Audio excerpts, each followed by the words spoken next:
شرور أنفسنا ومن سيئات أعمالنا من يهد الله فلا مضل له ومن يضلله فلا هادي له أشهد أن لا إله إلا الله وحده لا شريك له وأشهد أن محمدا عبده ورسوله اللهم صل وسلم على سيدنا محمد وعلى آله وأصحابه ومن تبعهم بإحسان إلى يوم القيامة. فقال الله تعالى في القرآن الكريم بسم الله الرحمن الرحيم الذين ينفقون أموالهم في سبيل الله ثم لا يتبعون ما أنفقوا منا ولا أذى ثم لا يتبعون ما أنفقوا منا ولا أذى لهم أجرهم عند ربهم ولا خوف عليهم ولا هم يحزنون. صدق الله العظيم. Amma ba'du. Al-Mukarram Ustaz Dr. Andes Kiai Haji Sukardi yang saya muliakan, para pengurus kajian online Asyifa yang saya muliakan, Bapak Ibu, para jamaah setia di mana saja panjenengan berada yang saya muliakan. Alhamdulillahirabbil alamin. Semoga aktivitas kita pada pagi hari ini senantiasa mendapatkan ridho dan barokah dari Allah Subhanahu wa Ta'ala. Allahumma amin ya rabbal alamin. Salawat salam mari senantiasa kita haturkan kepada panutan kita, suri tauladan kita. Beliau adalah Rasulullah Muhammad sallallahu alaihi wasallam. Hadirin, Bapak Ibu, saudara sekalian, rahimakumullah. Penjelasan tentang keringanan pada maksud menyatakan atau melahirkan ketaatan.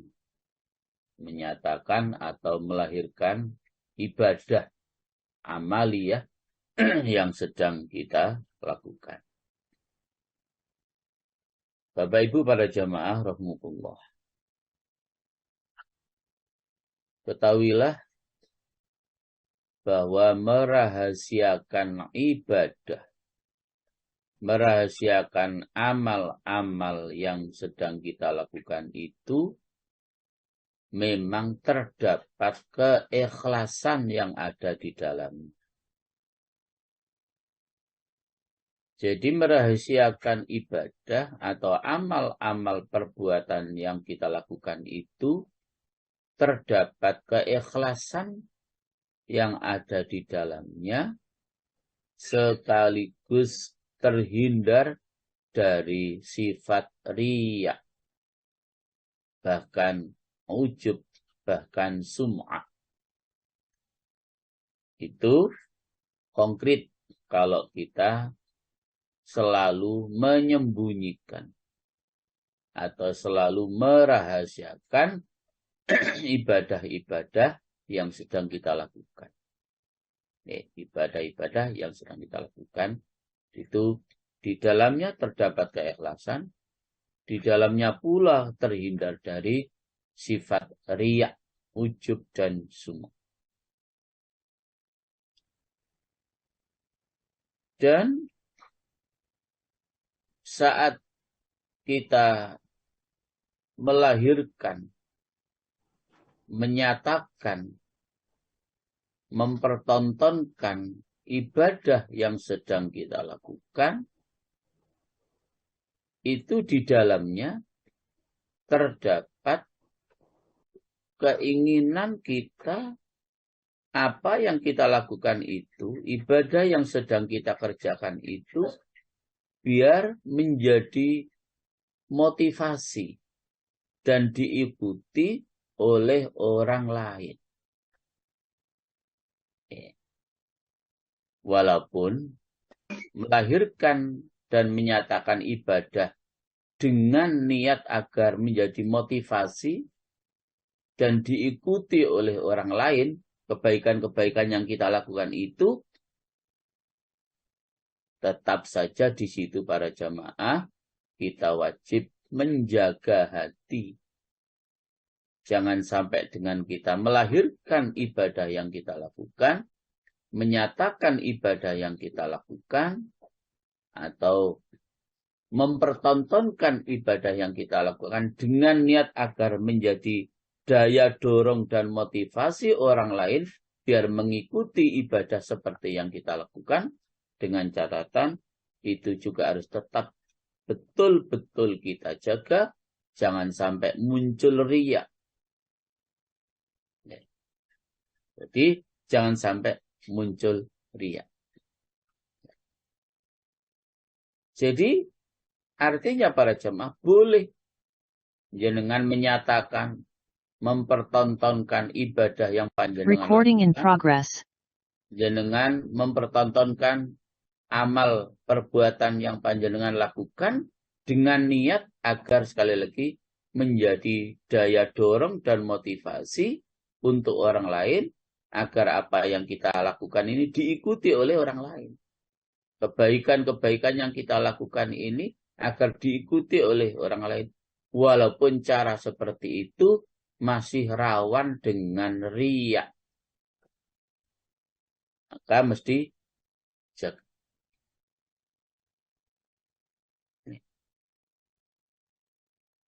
Al-Hasanul Basri, semoga Allah merahmatinya, pernah berkata, orang-orang muslim telah mengerti bahwasanya merahasiakan amal perbuatan itu adalah paling memelihara amal perbuatan.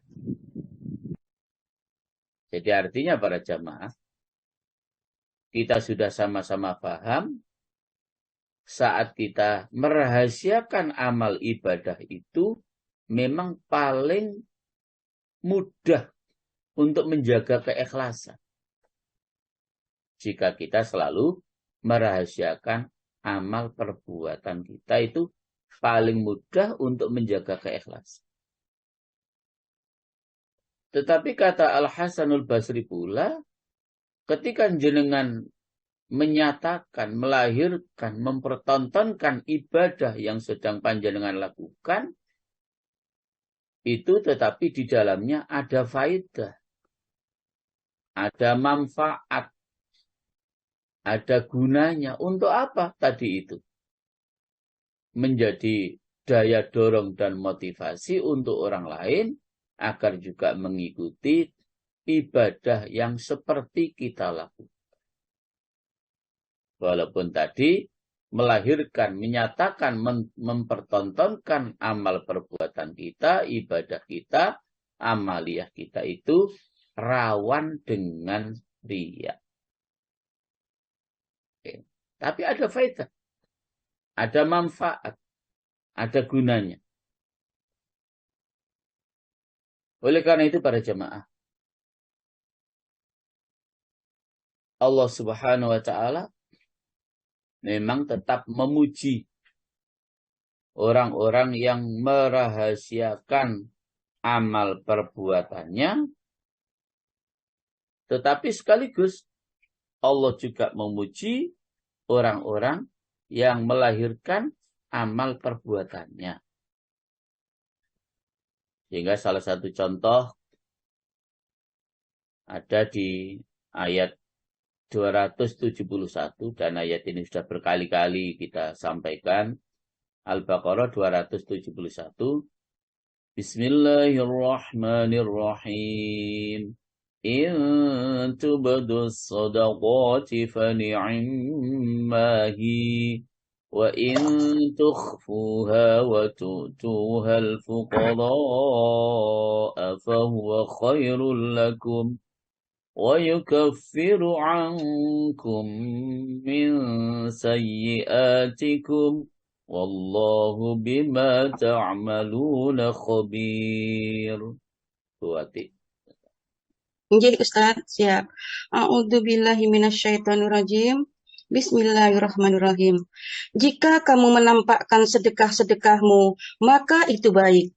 Dan jika kamu menyembunyikannya dan memberikannya kepada orang-orang fakir, maka itu lebih baik bagimu. Dan Allah akan menghapus sebagian kesalahan-kesalahanmu. Dan Allah Maha Mengetahui apa yang kamu kerjakan. Terima kasih Bu Wati. Ya, Ustaz. Bapak Ibu para jamaah, diperlihatkan sedekah kita, dirahasiakan sedekah kita, itu juga boleh. Walaupun wa in tukhfuha wa tu'tuhal fuqara'a fahuwa khairul lakum. Dan jikalau kamu merahasiakannya dan kamu berikan kepada orang-orang fakir, maka itu adalah lebih baik bagimu. Jadi memang ayat itu ada wawu atofnya, wa in tukhfuha, itu artinya bersambung intu bedus sodaqot. Jika kita memperlihatkan, jika kita merahasiakan sedekah itu, tetap fahuwa khairul lakum. Tetap itu lebih baik bagimu. Artinya Allah memuji orang yang sedekah dengan melahirkan tapi tetap ikhlas. Allah juga memuji orang yang sedekah dengan merahasiakan tetapi juga dengan ikhlas. Itu sama-sama boleh. Sama-sama boleh. Nah, Bapak Ibu, melahirkan amal perbuatan itu ada dua bagian. Melahirkan atau menyatakan amal perbuatan itu ada dua bagian, ada dua macam. Pertama, pada diri amal itu sendiri. Jadi yang pertama adalah pada diri amal itu sendiri. Dan yang lain dengan membicarakan tentang apa yang diperbuat. Nah, bagian pertama yaitu tentang amal itu sendiri, pada diri amal itu sendiri, bahwa melahirkan amal perbuatan itu sendiri seperti memberi sedekah di depan orang banyak untuk menggemarkan, untuk memotivasi manusia pada sedekah, pada sedekah itu, ya, sebagaimana yang diriwayatkan dari sahabat Al-Ansari yang datang dengan membawa satu karung berisi dirham. Kemudian diikuti oleh manusia dengan pemberian itu ketika mereka melihat. Jadi, sebagaimana yang diriwayatkan oleh sahabat, sebagaimana yang diriwayatkan dari Al-Ansari, sahabat Al-Ansari ini membawa sekarung yang berisi dirham, kemudian disedekahkan kepada orang banyak, tetapi kemudian perbuatan daripada sahabat Al-Ansari ini diikuti oleh sahabat-sahabat yang lain. Akhirnya mereka juga mengeluarkan dirhamnya, mungkin bisa lebih banyak, tidak hanya satu karung, mungkin bisa dua karung, ya, juga kemudian disedekahkan kepada orang lain. Apa yang dilakukan oleh sahabat Al-Ansari ini pada jemaah?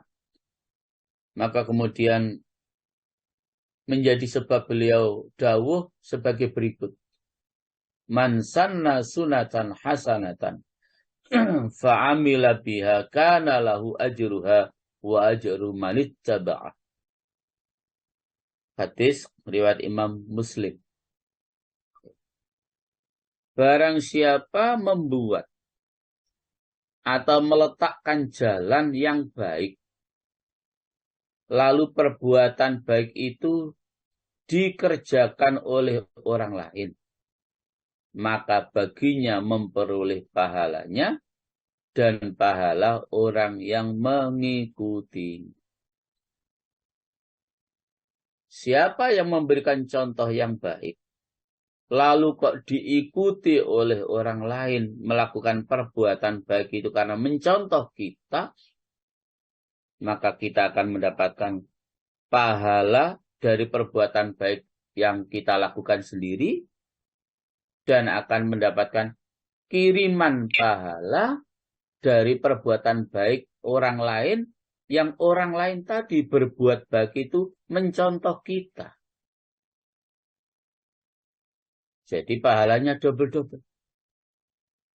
Kita yang melakukan perbuatan baik akan mendapatkan pahala sendiri, lalu kemudian diikuti oleh orang lain melakukan perbuatan baik seperti yang kita lakukan, maka kita juga akan mendapatkan tambahan pahala dari kebaikan yang dilakukan oleh orang lain, yang orang lain tadi melakukan kebaikan karena meniru kita, mencontoh kita, mengikuti kita.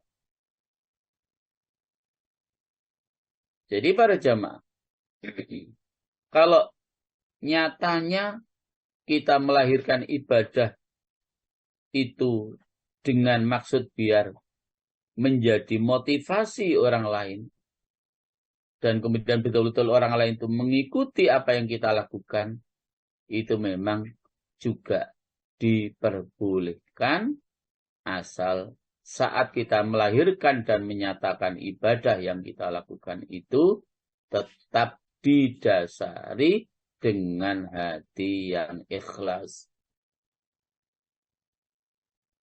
Nah, Bapak Ibu, demikian pula amal-amal perbuatan kita yang lainnya.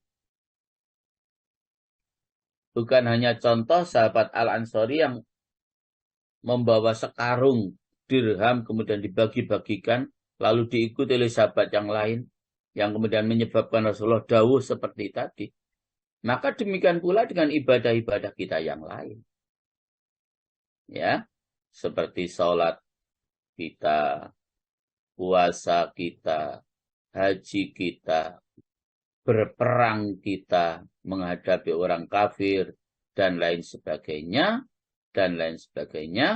ketika semua itu kita nyatakan, kita lahirkan dengan maksud dan tujuan untuk memberikan motivasi dan biar diikuti oleh orang lain, tetapi didasari dengan hati yang ikhlas, tetap itu boleh, karena dengan kita melahirkan ibadah itu menjadi memunculkan manfaat dan faedah. Jadi bendino ndelok tanggane kok berangkat ke masjid.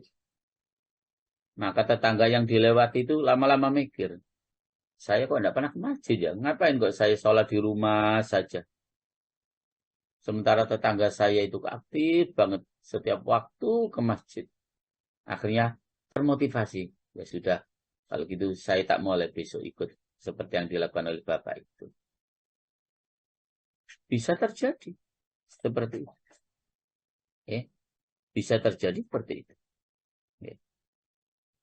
Apalagi perbuatan ibadah atau amal perbuatan yang berat. Misalnya jihad fisabilillah. Perang menghadapi orang kafir. Itu kan butuh banyak persiapan. Ya. Mulai persiapan fisik, persenjataan, makanan, obat-obatan, lalu persiapan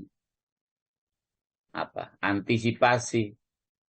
Jika terjadi ini harus kita hadapi dengan begini dan seterusnya, maka tidak mungkin saat kita mau perang jihad fisabilillah itu kemudian dirahasiakan, ya tidak mungkin.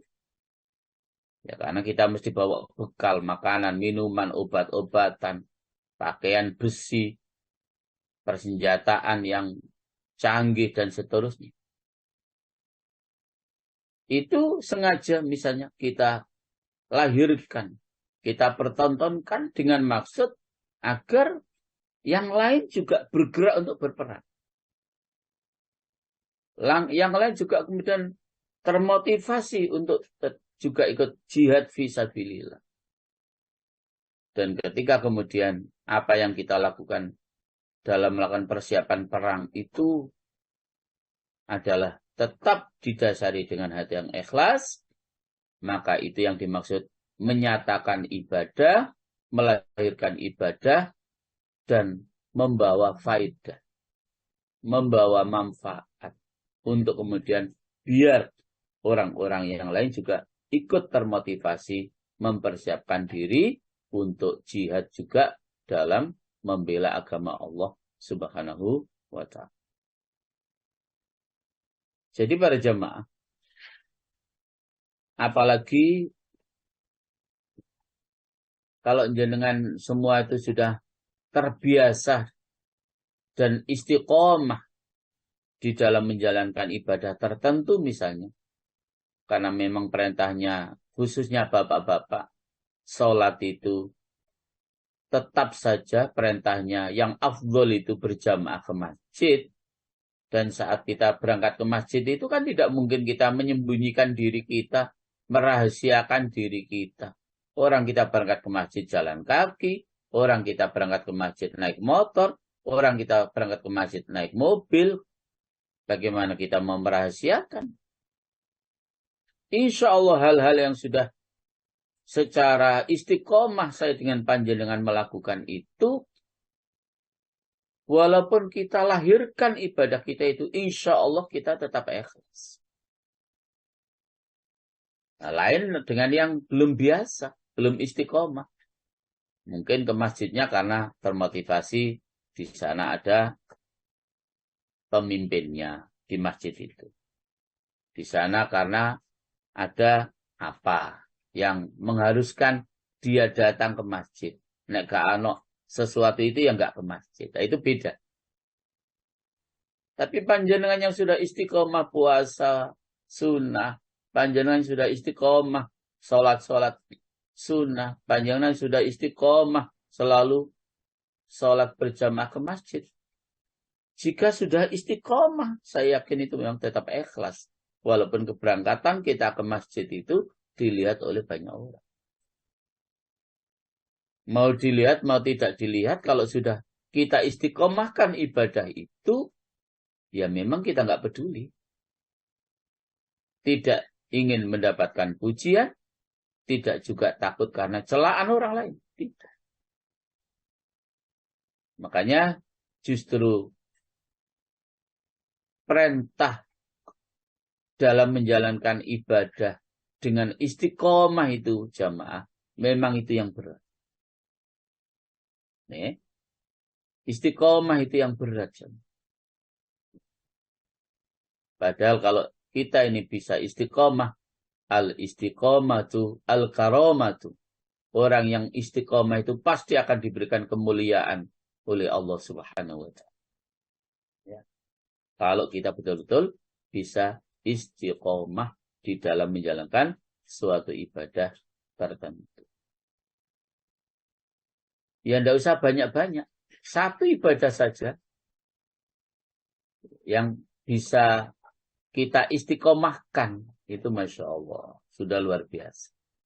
Oke. Jadi kalau orang ini itu istiqomah itu kan diberi kabar gembira dengan surga yang telah disiapkan oleh Allah Subhanahu wa ta'ala. Istiqomah setiap hari baca Al-Quran 1 makro. Istiqomah setiap pagi sholat duha minimal 4 rakaat. Misalnya. Dan yang lain. Jadi memang yang paling berat itu istiqomah. Justru ada ayat yang menyebabkan Rasulullah merasa sangat berat. Karena ayat itu memerintahkan agar kita istiqomah dalam menjalankan ketaatan kepada Allah Subhanahu wa ta'ala. Itulah menjadi ayat yang paling berat yang diturunkan oleh Allah kepada Rasulullah Muhammad sallallahu alaihi wasallam. Maka Bapak dan Ibu sekalian,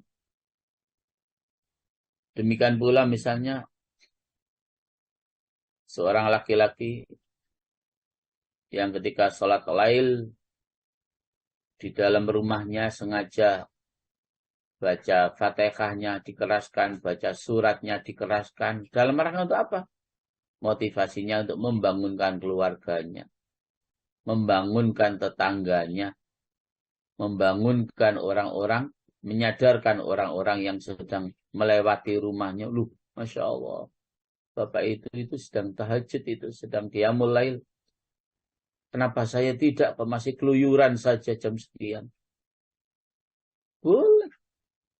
Asal saat kita mengeraskan bacaan kita di dalam sholat lail itu, sholat tahajud itu niatnya tetap dalam rangka memotivasi agar menjadi daya dorong untuk orang lain mengikuti amal perbuatan yang sedang kita lakukan, tetapi sekali lagi dengan catatan kita tetap harus ikhlas. Itu boleh kita menyatakan amal perbuatan kita. Maka kemudian sering juga sudah saya sampaikan, salah satu amal perbuatan juga yang tidak bisa dirahasiakan seperti haji, umroh, ya, jihad fisabilillah. Itu kan tidak mungkin dirahasiakan. Ya, tidak mungkin dirahasiakan. Makanya perintah Allah dalam hal haji umrah itu, fa'atimmul hajja wal umrata lillah. Perintah ikhlasnya itu langsung lillah, dan sempurnakanlah haji dan umrahmu semata-mata karena Allah. Karena haji umrah, jihad fisabilillah adalah ibadah yang sangat sulit untuk kita rahasiakan. Sekalipun panjenengan tidak mengadakan walimatus safar, tasyakuran, ya, pasti akan tetap diketahui. Orang biasanya aktif ikut pengajian, orang biasanya aktif berjamaah. Ini kok sudah 2-3 hari ini ya, bapak ini, ibu ini kok tidak kelihatan. Pasti akan ada yang bilang, oh lagi umroh kemarin berangkatnya. Pasti. Apalagi ketika sudah di Saudi sana, di Mekah maupun di Madinah, di syuting, dilihat oleh orang sedunia.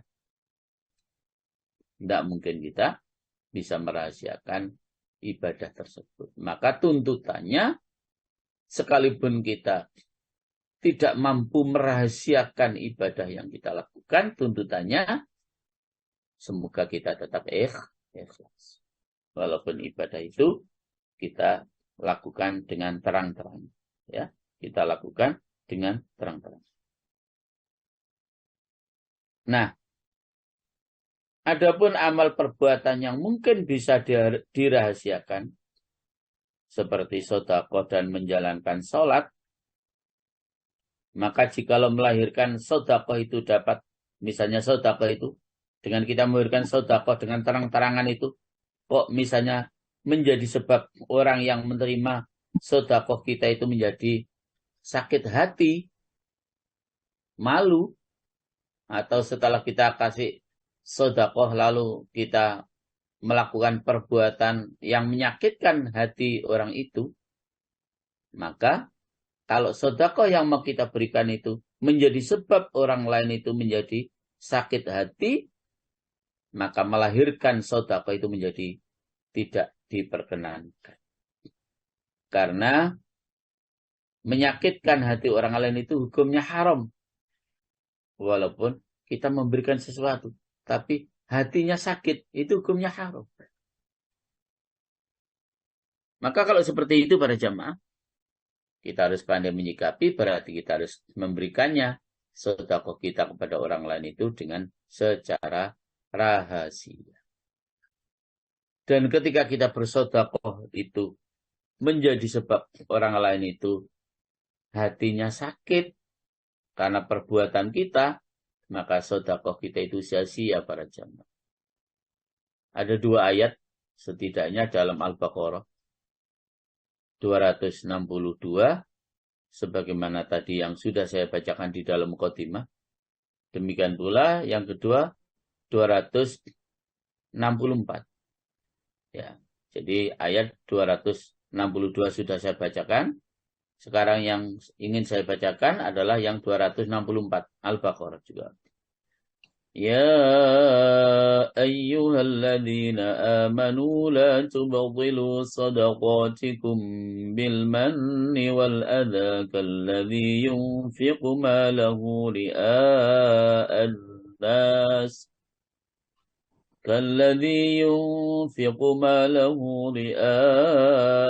الناس ولا يؤمن بالله واليوم الآخر فمثله كمثل صفان عليه تراب فأصابه وابل فتركه صلدا لا يقدرون على شيء مما كسبوا والله لا يهدي القوم الكافرين.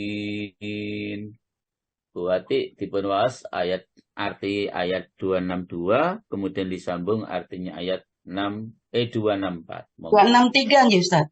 262. Oh 262 nggih. 264. Orang yang menginfakkan hartanya di jalan Allah kemudian tidak mengiringi apa yang dia infakkan itu dengan menyebut-nyebutnya dan menyakiti perasaan penerima.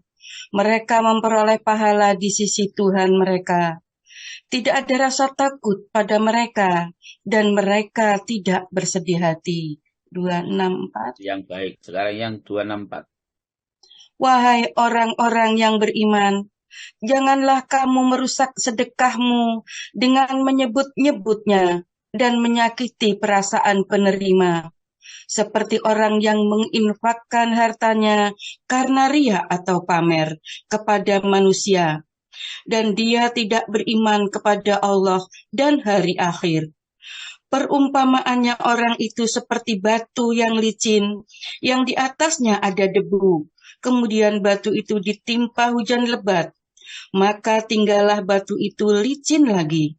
Mereka tidak memperoleh sesuatu apapun dari apa yang mereka kerjakan.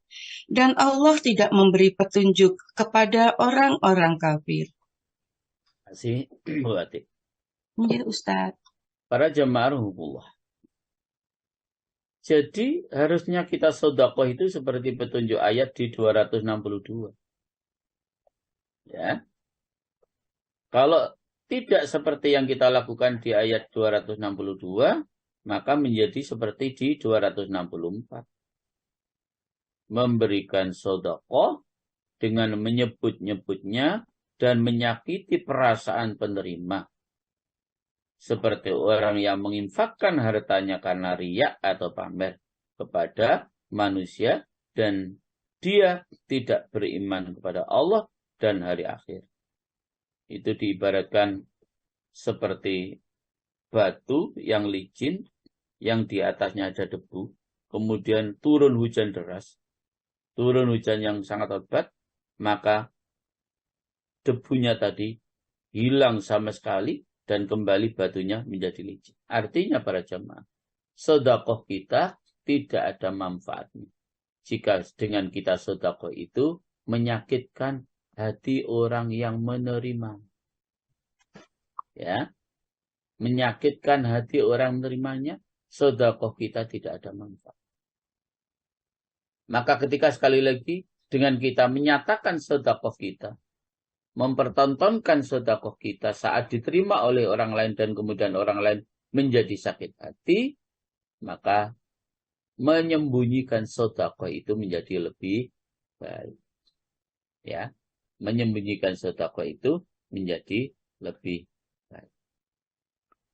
Nah, Bapak Ibu rahimahullah,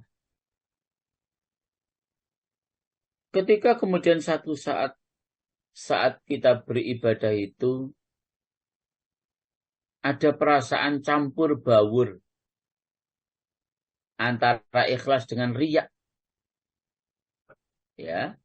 Campur baur antara ikhlas dengan riya. Maka tentu sikap yang harus kita lakukan dengan masih ada perasaan riya tetapi di sana juga ada keikhlasan, maka kita mesti harus memilih jalan yang terbaik untuk tetap ikhlas dengan cara rahasiakan ibadah kita. Ya, kalau rasanya saya melahirkan atau memberikan sedekah ini dengan terang-terangan, memang saya sudah ikhlas sih, tapi masih terlintas begitu, walaupun sedikit rasa riya, sifat riya itu, maka segera kita hentikan dan lakukan atau berikan sedekah itu para jamaah dengan cara rahasia. Itu akan menyelamatkan kita. Ya, itu akan menyelamatkan kita. Nah, Bapak Ibu rahmukullah, tentu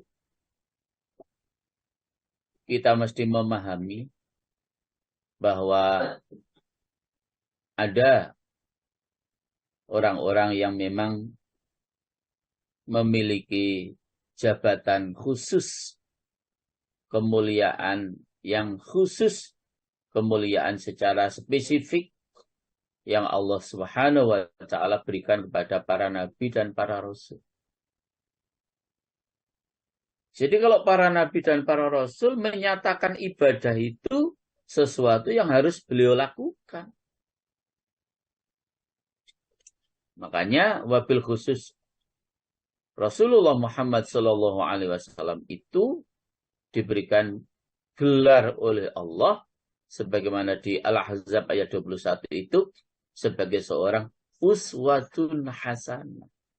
Contoh yang baik. Bahasa saya, Nabi itu sebagai manusia model. Ya, manusia yang harus kita contoh seluruh perilakunya. Maka bagi Rasulullah tidak mungkin merahasiakan. Itu memang khusus pada jamaah. Nah, kalau Nabi kemudian melaksanakan perbuatan baik dan ibadah itu selalu dirahasiakan, bagaimana kita bisa mencontoh? Maka untuk para nabi, para rasul itu memang secara khusus. Dalam pengertian, tidak mengapa para nabi itu, para rasul itu menyatakan ibadahnya, melahirkan ibadahnya dalam rangka agar umatnya bisa mengikutinya. Umatnya bisa mencontohnya. Sehingga sekali lagi, secara spesifik untuk rasul kita, Allah menyatakan, laqad kana lakum fi rasulillahi uswatun hasan. Jadi memang sudah didesain oleh Allah, beliau itu menjadi seorang model, menjadi seorang uswah yang hasanah, contoh yang baik. Maka selalu kita bisa melihat beliau secara langsung. Bagaimana beliau sholat, bagaimana beliau sedang berpuasa, bagaimana beliau sedang membaca Al-Quran, bagaimana beliau harus bermuamalah duniawiyah, melakukan interaksi sosial dalam kehidupan bermasyarakat, bagaimana beliau harus hablum minallah, bagaimana beliau harus hablum minannas. Itu semua memang sengaja Allah pertontonkan untuk kita agar kita umatnya ini bisa mencontoh beliau. Ya, bisa mencontoh beliau. Itu memang bahasa saya jabatan khusus atau hal-hal yang spesifik yang diperbolehkan oleh Allah untuk melahirkan ibadahnya, menyatakan ibadahnya, itu adalah memang khusus untuk para nabi, para rasul-rasul Allah Subhanahu wa Ta'ala. Nah, pasti jaminan keikhlasannya ya pasti, makanya boleh melahirkan ibadahnya. Ya, jaminan keikhlasannya dalam memberikan contoh itu ya pasti jamaah para nabi dan para rasul itu. Sehingga boleh menyatakan ibadahnya, boleh melahirkan ibadahnya, bahkan faidah yang ada di dalamnya, agar perbuatan-perbuatan baik yang dilakukan oleh para rasul itu, para nabi itu, bisa dicontoh dan diikuti oleh umat. Itu para jemaah. Nah, Bapak Ibu rahimakumullah. Ketika saya dengan panjenengan ini melahirkan amal perbuatan, ya, ketika saya dengan jenengan ini kepingin menyatakan amal perbuatan kita, ingin melahirkan ibadah kita, maka ada dua syarat. Oke. Saat kita ini ingin melahirkan ibadah kita, ingin menyatakan ibadah kita, mempertontonkan ibadah kita, harus memenuhi dua syarat. Yang pertama para jamaah, bahwa niat melahirkan ibadah itu, sekali lagi para jamaah, agar bisa diikuti oleh orang lain. Jadi saat kita melahirkan, menyatakan ibadah kita itu, agar dapat diikuti oleh orang lain. Ya. Agar dapat diikuti oleh orang lain. Agar dapat diikuti oleh keluarga kita. Agar dapat diikuti oleh tetangga kita. Agar dapat diikuti oleh teman-teman kita. Agar dapat diikuti oleh seluruh masyarakat kita di mana kita berada. Nah, hanya memang melahirkan ibadah dengan niat tersebut para jamaah, itu memang sekali lagi tidak mudah. Tidak mudah. Kecuali betul-betul kita sudah mampu menjaga hati, kecuali kita betul-betul sudah bisa istiqomah di dalam melaksanakan ibadah, bahkan kecuali betul kita betul-betul memang sudah menjadi orang yang alim. Ya, orang yang alim. Itu insya Allah baru bisa memang. Dengan penuh ikhlas saat kita melaksanakan ibadah dan ibadah kita lahirkan atau ibadah kita nyatakan itu, insya Allah bisa. Karena memang kita sudah benar-benar mampu menjaga hati, kita sudah benar-benar bisa istiqomah, kita memang sudah benar-benar menjadi orang yang alim. Orang yang selalu takut kepada Allah. Ya, orang yang selalu mendekatkan diri kepada Allah Subhanahu wa ta'ala. Nah, lagi-lagi ketika kemudian saat kita berusaha untuk mempertontonkan dan melahirkan ibadah kita itu kok ada goresan-goresan riak di dalamnya, segera kita hentikan. Ya.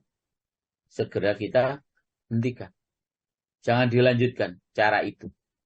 Kalau masih ada goresan-goresan riak yang ada di dalamnya saat kita melahirkan ibadah kita tersebut.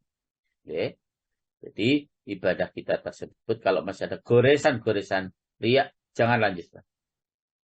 Tetapi ketika betul-betul kita sudah mampu menjaga keikhlasan saat kita sedang melaksanakan ibadah yang kita lahirkan itu, yang kita pertontonkan itu, ya monggo. Biar itu menimbulkan faidah agar orang lain bisa mengikuti apa yang sedang kita lakukan. Nah, yang kedua, jamaah, syarat kita melahirkan ibadah, walaupun sudah sedikit saya sampaikan, kita harus mengintai hati kita. Kita harus mengintai hati kita. Maksudnya apa? Maksudnya begini. Ini nanti kalau yang ini saya lakukan dengan terang-terangan, bisa nggak saya tetap menjaga keikhlasan? Oh, yang ini nggak bisa saya. Maka jangan lakukan. Tapi misalnya, yang satunya misalnya, seperti yang saya sampaikan tadi, karena kita memang sudah bisa istiqomah, sholat berjamaah ke masjid, ya sudah, jalan aja biasa. Nggak usah kita merahasiakan perjalanan kita menuju ke masjid.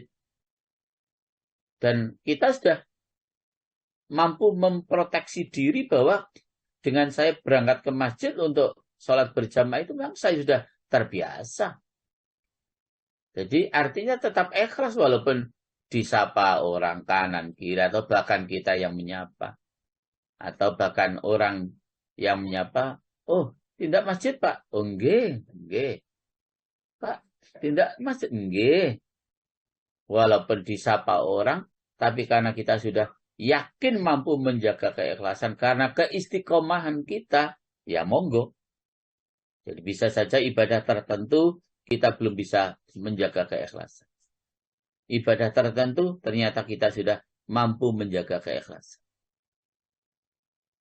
Karena sudah menjadi wiritannya, misalnya setiap hari harus baca Al-Quran, mau ada tamu, mau tidak ada tamu, mau didengar orang, mau tidak didengar orang, tetap saja kita baca Al-Quran, karena memang kita sudah istiqomah. Maka tidak peduli bacaan Quran mau didengar orang atau tidak, mau didengar tetangga atau tidak peduli, karena memang kita sudah istiqomah. Kalau kita mampu mengintai hati kita dalam ibadah-ibadah tertentu, memang kita bisa ikhlas lakukan ibadah kita dengan kita pertontonkan ibadah kita, dengan kita lahirkan ibadah kita. Tapi pada ibadah-ibadah tertentu, lalu kita mengintai hati kita, oh saya belum bisa ini ikhlas 100%. Ya sudah, maka jangan dilakukan. Ya.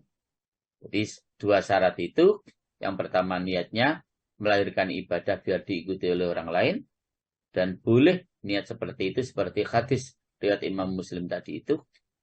Maka demikian pula ketika kita sudah yang kedua mengintai hati kita, tetap saya bisa ikhlas, maka boleh pula kita menyatakan atau melahirkan ibadah yang akan kita lakukan. Makanya para jamaah, kemudian yang mesti kita jaga para jamaah, jangan sampai dalam hidup ini saya dengan panjenengan memberikan contoh perbuatan yang jelek, yang kemudian itu diikuti oleh orang lain. Maka di samping kita mendapatkan dosa karena perbuatan yang kita lakukan sendiri, akan mendapatkan tambahan dosa dengan orang lain mengikuti perbuatan jelek yang kita lakukan. Naudzubillah min dzalik. Sehingga saya tidak ngerti siapa yang dulu membudayakan korupsi di Indonesia ini, siapa dulu yang memberikan contoh korupsi dulu di Indonesia, siapa? Dan itu diikuti sampai sekarang. Masya Allah, betapa berat. Siapa yang dulu memberikan contoh pakaian yang miniskirt, yang sangat ketat sehingga lekuk tubuhnya kelihatan seperti tidak berpakaian. Siapa dulu yang memberikan contoh pakaian dengan yukensikel, kelek ketok.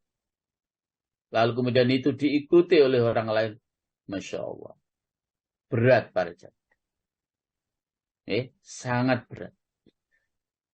Makanya para jamaah Allah mesti selektif dan hati-hati.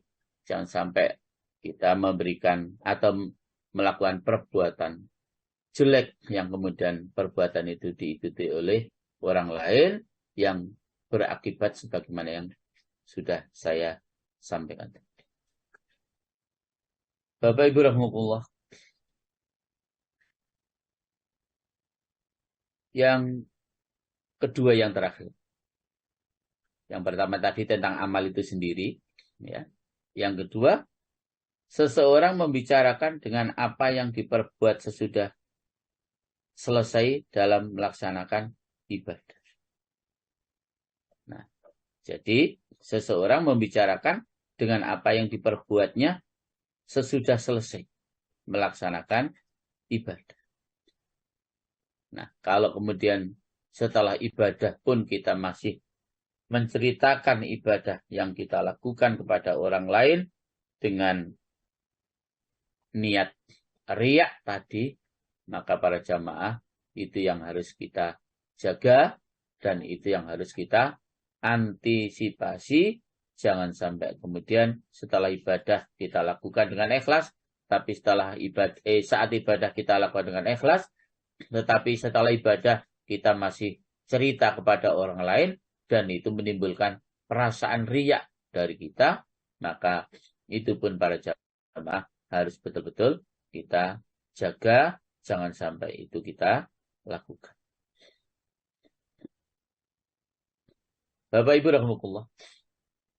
Sehingga sahabat Umar bin Khattab radhiyallahu anhu pernah berkata, aku tidak mempedulikan aku menjadi di atas susah atau di atas senang.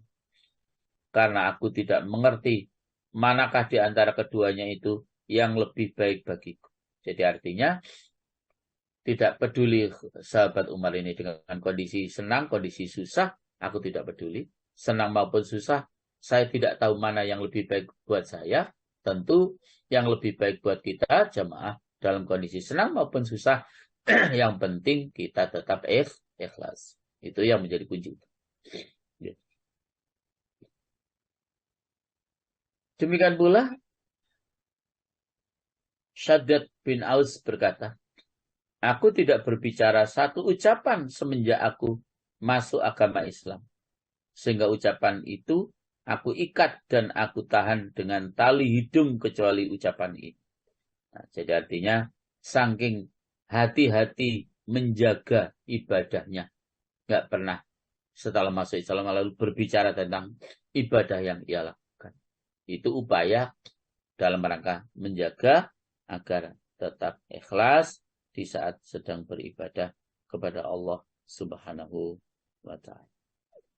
Para jamaah, rahimakumullah. Memang sekali lagi intinya adalah kembali kepada hati kita. Mau merahasiakan ibadah, tidak apa-apa, yang penting ikhlas. Tetapi memang merahasiakan itu lebih banyak ikhlasnya. Mau menyatakan ibadah, tidak apa-apa. Yang penting juga ikhlas. Nah, kalau kemudian tadi di taksin Al-Quran saya tidak membacakan ayat-ayat yang sudah ditentukan tadi, ya bagaimana jangan bisa mengikutinya. Ya memang harus dibacakan. Ya. Memang harus dibacakan, walaupun saat membacakan itu harus tetap ikhlas. Demikian pula jenengan. Ketika ditunjuk oleh Bu Dwi, silakan Bu Sri Wresti, silakan Pak Sulis dibaca. Saat jenengan baca juga harus tetap ikhlas. Ya, jangan ingin didengar wong sa Indonesia ini. Ya, tetapi ingin didengar oleh Allah. Ingin mendapatkan pujian Allah dan tidak takut dicela oleh siapapun, dan itu semua bisa kita lakukan karena keikhlasan kita di dalam melaksanakan ibadah kepada Allah Subhanahu wa ta'ala. Bapak Ibu, saya kira demikian yang bisa kami sampaikan dan kami kembalikan kepada Bu Ririn. Monggo Bu Ririn.